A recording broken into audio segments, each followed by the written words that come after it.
Hello, Cheese Friday, and it's a twofer. See you in a minute.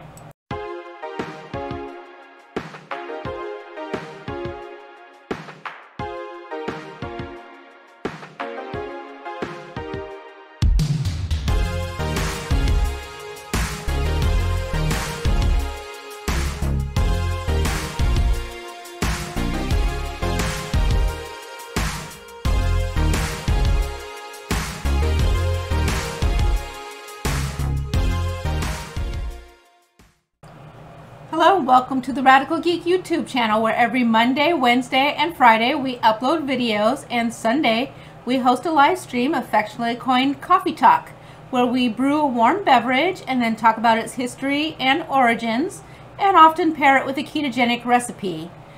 With all of that YouTube stuff out of the way, let's go ahead and jump right in. Yay, Cheese Friday. And as I said in the intro, it's a twofer. It's the same cheese, two different ages. It's Gouda, so regular Gouda, which is aged about a month. I've already opened the cheeses, sorry, but it is a wax rind cheese. So in this case, this one had a red rind. The color is irrelevant. They're all wax rinds. And this one actually has the Beemster branded rind on it. So again, the regular is aged about a month, and as you can see, it's a light and creamy.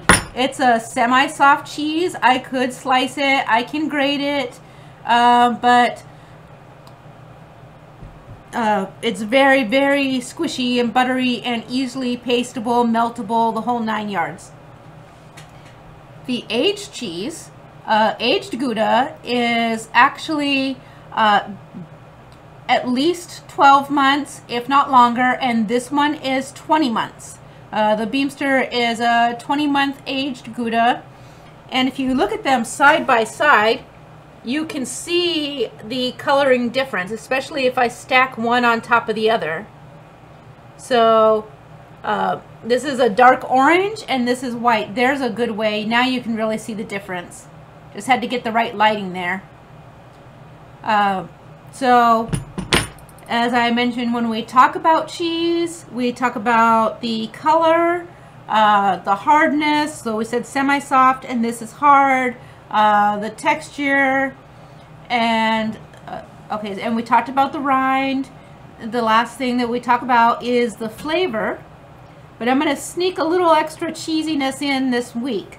Let's talk about a couple tools. I have a lot of tools, so I thought periodically on Cheese Friday I would tell you about them. And these are some really common ones. This is called an almond knife. So you might see these a lot on charcuteries. But what it is you can see it's called that because the tip is shaped like an almond. It has a sharp tip, round and soft on one side, and then it has a slight little bevel over here like a knife.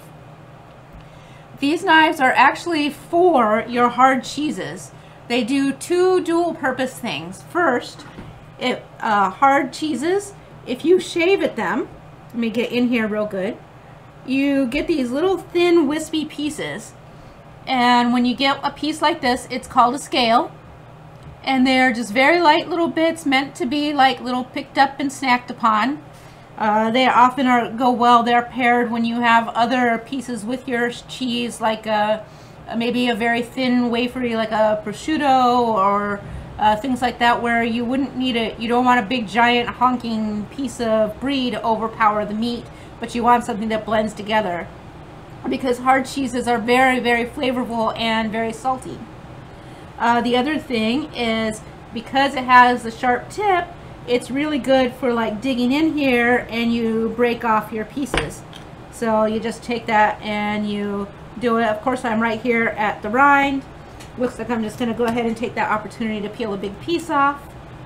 But then you have your nice big chunk. Now, the same thing goes for the wedge. The wedge, instead of having a tip, so you're not digging at it, you're hunking off a piece, and you can carry that through with your hard cheeses, but you really muscle, and it cracks it off. It also has a little a sharp edge for cutting and slicing.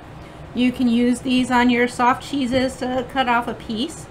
Now, admittedly, I'm often lazier and cutting good sized pieces, and most of the time I use my chef knife, but these are actually better tools for the cheese. So, and you just dig right in there. So they're basically, you know, very similar in their abilities with some slight little variances. And they are, I buy these ones that were like all stainless steel because I think they're attractive, but you can buy them with wood handles, with resin handles, all kinds.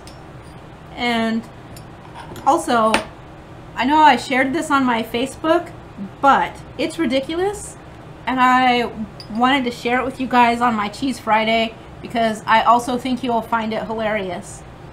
I know I have a lot of stuff, but most of the stuff is very practically useful and does get used, even if it's in a rotational cadence. But I don't normally just buy things willy-nilly for frilling and no reason.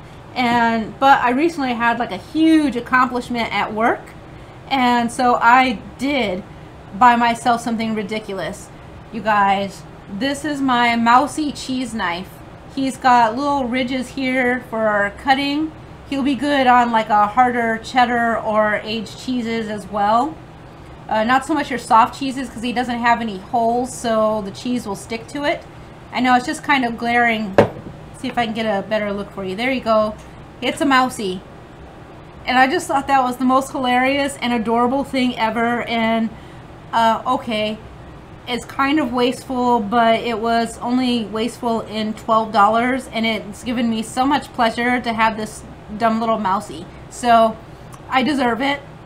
I had some really big kudos. I actually got a big fat bonus for my kudos, and it was a hard-earned little Mousy knife. So it might be dumb, but I just love it. So I'm just sharing that with you all, a little piece of ridiculous joy in my life. He's hilarious, and I couldn't be happier. So back to the cheese, which is of course why we're here for Cheese Friday. So the last two things, smell and flavor. So the regular Gouda actually does have kind of a, it does have a smell. It's not real strong. It doesn't have like that cheddary smell, but it does have like a rich buttery smell, more leaning towards the nutty side of things instead of that light fruity smell like I talked about with cheddars. So let's give it a taste. I don't need that much cheese.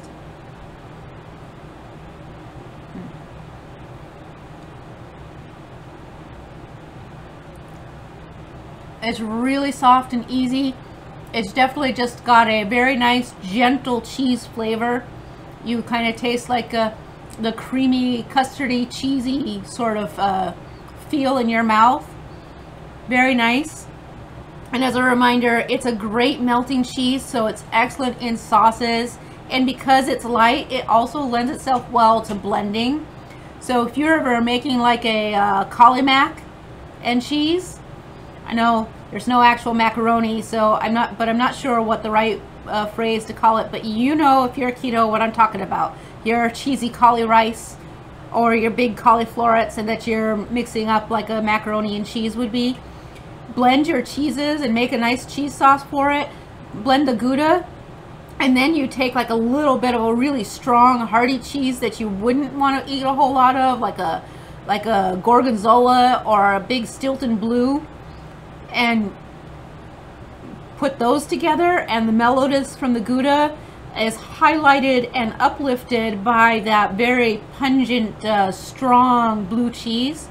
And so you only need a little bit of it, but the two mixed together are really excellent. It also goes well with a good, strong, extra sharp cheddar, so it's a perfect blending cheese. It's also great out of hand. Now let's go move on to this aged Gouda. Completely different. Even though it's the same cheese, they are very different. Sorry for the blurriness there for a second. Still getting the new setup. So I don't know if we'll be able to get a good view of this for you, but I'm going to try, because it's really not as much. It's very hard to get. There you go. There's the good view. So you see, like, around the dark edges, there's like all those little specks, and it's darker around the edge and then it's lighter in the middle. As it ages, just like Parmesan, it develops those little salt crystals, and that adds like a little bit of crunchy, nutty texture in your mouth, and you kind of feel that as you chew and you experience it. And on the smell is completely different. When I say this has like a soft, buttery, cheesy smell, this gets that deep, hard, nutty sort of smell.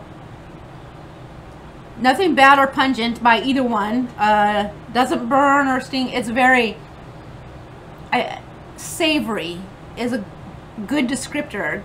So I know that might not be something that translates well in conversation, but if you do eat cheese, you kind of know what I'm talking about. So evidently I've decided I must remove more of the rind as I work my way through it. There we go. And then just for the taste of this. Now, aged cheeses, you want to savor them a little bit. Because as you go through them, their complexity and flavors flow through your mouth. That's why it pairs well with wine. Oh, that is really good. It's also really strong, so that's why also with hard cheeses you have smaller pieces. You could power through an awful lot of this Gouda, and only later would you feel like, man, I'm really full, because it's very easy to eat. And this is actually really strong in flavor, so you really get the experience. And because it has the saltiness and that extended harder texture in your mouth, really just a little bit is more than plenty for you. Well, sometimes. I do like when I have little scales of it. It makes it a very pleasant eating experience.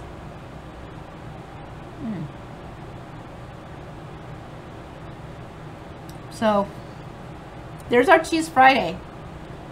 Oh, I almost forgot a joke. Let me think for a second. Finish eating that cheese. Delicious. Why can't you ever trust cheddar cheese? Because it's up to no Gouda. All right, I'll let you go. Thanks for listening. Talk to you later. Bye-bye.